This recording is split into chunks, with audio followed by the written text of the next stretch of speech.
విజయసాయి రెడ్డి గారు, మీరు గతంలో వైఎస్ వివేకానంద రెడ్డి గుండెపోటుతో చనిపోయారని చెప్పారు. తర్వాత అది హత్య కేసుని విచారణ జరుగుతుంది. ఎప్పుడు అబద్ధాలనే చెప్పననే మీరు దేవుడి మీద ప్రమాణ పూర్తిగా వివేకానంద రెడ్డి గారు గుండెపోటుతో చనిపోయారా, లేదు ఆయనది వేరే కారణంతో ఆ హత్య జరిగిందా?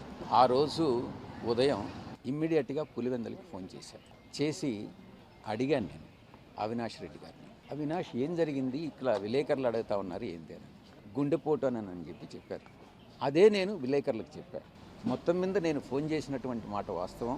ఆ ఫోన్లో నాకు వచ్చినటువంటి ఇన్ఫర్మేషన్నే నేను విలేకరులతో షేర్ చేసుకున్నానే కానీ అవినాష్ రెడ్డి మీకు చెప్పాడా నేను అవినాష్ రెడ్డికి ఫోన్ చేసిన మాట వాస్తవం. ఆయన నాకు చెప్పినటువంటి మాట వాస్తవం.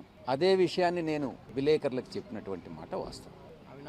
అవినాష్ రెడ్డి మీకు చెప్పాడా నేను అవినాష్ రెడ్డికి ఫోన్ చేసిన మాట వాస్తవం. ఆయన నాకు చెప్పినటువంటి మాట వాస్తవం. అదే విషయాన్ని నేను విలేకరులకు చెప్పినటువంటి మాట వాస్తవం. అవినాష్ రెడ్డి అక్కడే ఉన్నాడు. ఆ విషయం నాకు తెలుస్తూ ఉంది, మీకు తెలుసు. నేను అవినాష్ రెడ్డికి ఫోన్ చేశాడని అంటే అక్కడే ఉండి ఉంటాడు.